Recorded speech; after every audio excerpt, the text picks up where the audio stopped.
Salut tout le monde. Comme promis sur Discord avec le petit sondage que j'avais fait il y a quelques temps, on se retrouve aujourd'hui pour une vidéo d'analyse du MMA. On a un très gros week-end cette semaine, PFL Madrid vendredi, UFC Londres samedi.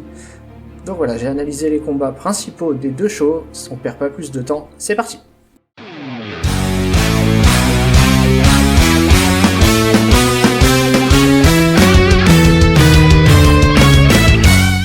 Alors avant de regarder le premier combat, juste un petit point que je tenais à mettre dans cette vidéo. Bien sûr, je ne vais pas analyser pour chaque semaine tous les combats de tous les shows, ça représenterait un travail phénoménal, c'est juste pas possible. Donc je prendrai les shows principaux et à l'intérieur les 3 ou 4 meilleurs combats. Pour ce week-end, j'ai pris tout simplement les 3 meilleurs combats du PFL, les 3 meilleurs de l'UFC, et je regarderai aussi assez rapidement les combats des Français. Donc le premier combat qu'on va analyser, c'est l'Argentin Tenaglia face au Français Najid.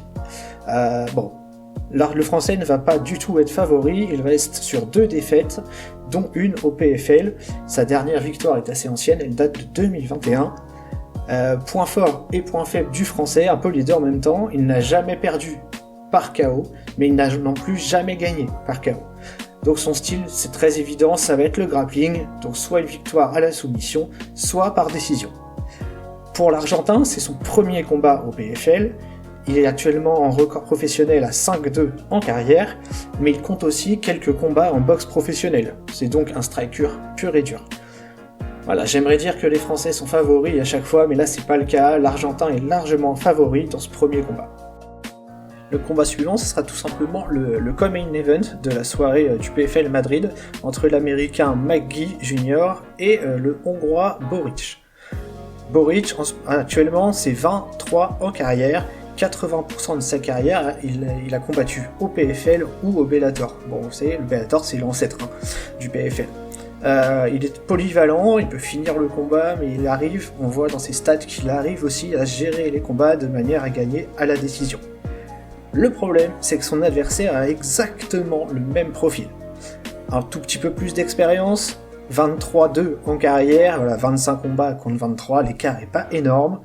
Le prono est donc hyper dur à faire, étant donné qu'on a là 2 combattants polyvalents, avec beaucoup d'expérience. Voilà, si je devais donner un pronostic, et je vais le faire, je pense une victoire de McGee à la décision, dans un combat qui devrait être très disputé. Le dernier combat du coup pour ce PFL, c'est le main event, tout simplement. Donc ça sera Vance Tinis, le champion espagnol de la catégorie, face à Edwards, le Britannique. Pour l'instant, le Britannique est en 16-4 en carrière, et c'est un habitué du PFL. Il a fait 90% de ses combats professionnels au PFL ou au Bellator. Si on suit un peu la carrière du Britannique, il était en 9-0, jusqu'au moment où il a subi sa première défaite, donc c'était en 2020. Et justement, face à son opposant du jour, Vance Tinis. Donc ça sera la deuxième confrontation entre les deux hommes. L'Espagnol, par contre, lui, il est en 17-3 en carrière, et il est actuellement champion de la catégorie middleweight, et ça sera sa première défense de titre. Si on regarde les statistiques, c'est hyper dur une nouvelle fois de se positionner. Les 2 combattants sont actuellement sur une série de 3 victoires consécutives. Voilà. Par contre, l'Espagnol, lui, n'a jamais été terminé, ni soumission, ni KO, et rien qu'avec ses stats, il sera donc favori. Voilà, donc avant de passer à l'UFC, on va juste jeter un petit coup d'œil rapide au deuxième français, qui sera sur cette carte du PFL Madrid, et ça sera Mathis Duragrin, donc il est actuellement en 4-2 en professionnel, et il va affronter un Espagnol, Ignacio Campos, qui est en 6-2, donc niveau expérience, c'est très proche. Ça sera forcément un combat à suivre, mais attention si vous ne le ratez pas, ça sera le tout premier combat normalement de la soirée. Le Français affronte un Espagnol à Madrid, donc il aura forcément tout le public contre lui, et ça peut être une donnée importante dans son combat. Voilà, donc on va maintenant s'intéresser à la carte de l'UFC de samedi, donc l'UFC qui aura lieu à Londres. Et le premier combat, on va regarder le Français Axel Sola, donc qui va être le dernier combat de la carte préliminaire, et il est opposé à un Gallois, Mason Jones. Alors pour l'instant, Axel Sola, son début de carrière professionnelle est excellent, il est en 11-0 en carrière, il n'a jamais perdu de combat. Ça sera son deuxième combat à l'UFC après sa très belle performance lors de l'UFC Paris, où il a battu Rhys McGee par KO. Son adversaire, lui, c'est pareil, c'est un très très bon début de carrière, en 17-2, il est surtout sur une win streak de 6 combats consécutifs. Alors par contre, lui, c'est son retour à l'UFC, il avait déjà eu un passage il y a quelques années, pas très glorieux, et là, il retente sa chance. Point commun entre les deux hommes, c'est qu'ils adorent finir le combat, ils ont tous les deux un pourcentage de finish très élevé, mais pas du tout dans le même style. Axel Sola, c'est par KO, Mason Jones, c'est plus du grappling et de la soumission. Donc voilà, niveau pronostic, moi je mettrais une victoire par KO d'Axel Sola, mais il va falloir faire très attention de ne pas rentrer dans le grappling avec le gallois. Le combat suivant dont on va parler, c'est un combat entre deux Britanniques. D'un côté, Michael Venom Page, qui est presque une superstar, je dirais, de l'UFC, face à son compatriote Patterson. Alors Patterson, pour l'instant, c'est 14-2 en carrière, il est actuellement sur 4 victoires consécutives à l'UFC, et c'est un des combattants certainement les plus complets. Il est capable de finir par soumission, par KO, et aussi de gagner à la décision. Michael Venom Page, c'est une superstar, voilà, il a très longtemps combattu du côté du PFL, là il est arrivé à l'UFC, il a un 24-3 en carrière, donc il va avoir beaucoup plus d'expérience que son adversaire. S'il veut s'imposer, Page il aura pas le choix, il va devoir emmener le combat en striking, parce qu'à mon avis, en grappling et en lutte, il n'arrivera pas à dominer son adversaire. Pour le coup, je vais privilégier plutôt une victoire de Patterson, qui est plus jeune, qui est sur une énorme pente ascendante, et il a juste envie de prouver devant son public qu'il a sa place à l'UFC. Et voilà, après tous ces combats, on en arrive au co-main event de la soirée UFC entre Luke Riley, le Britannique, et Michael Aswell Jr., l'Américain.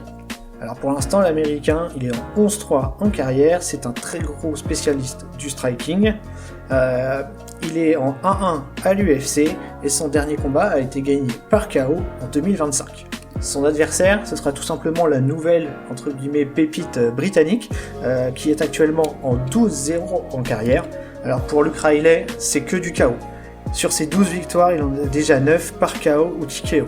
Ce sera son deuxième combat à l'UFC après sa victoire par KO lors de l'UFC Doha en novembre dernier. Ça va donc être une énorme opposition entre deux strikers. Personnellement, je vais miser sur les victoires de Riley devant son public, il va vraiment vouloir tout donner. Et pour finir du coup sur cette vidéo d'analyse, on va regarder le dernier combat du UFC, donc le main event. Donc ce sera un combat en 5 rounds de 5 minutes entre du coup le russe Evloev et le britannique Murphy. Deux combattants invaincus, le russe en 19-0, le britannique en 17-0. Du côté de Murphy, c'est un striker. Il gagne 50% de ses victoires ont été par KO. Pour le russe, c'est un combattant plus complet, il est capable de gagner à la décision, d'aller dans le striking, il peut tout faire. La clé du match, ça sera donc le style, forcément. Le russe devra essentiellement emmener son adversaire dans du grappling et de la lutte. Le britannique devra plutôt aller dans le côté striking s'il veut s'imposer. Personnellement, le pronostic est très compliqué à faire. Ce sont deux jeunes combattants, entre guillemets, mais totalement invaincus. Ils ne se sont jamais affrontés, forcément. Donc voilà, moi pour le coup je vais partir sur une victoire du russe Evloev à la décision, mais il va falloir attendre jusqu'au bout de la nuit, la fin des 5 rounds, pour connaître le résultat. Et voilà tout le monde, donc c'est tout pour moi sur cette vidéo d'analyse du PFL Madrid et de l'UFC Londres. Je vous invite très fortement à me rejoindre sur Twitch et Discord dès le début des cartes préliminaires des deux soirées, parce qu'il y a des gros combattants dès les tout premiers combats. Donc voilà, écoutez, j'espère que ce petit format d'analyse vous plaît. N'hésitez pas, si ça vous plaît, à vous abonner pour voir mes prochaines vidéos. Un petit like, un petit commentaire, j'essaierai absolument de répondre à tous vos commentaires. Sur ce, on se retrouve vendredi pour le PFL, à bientôt.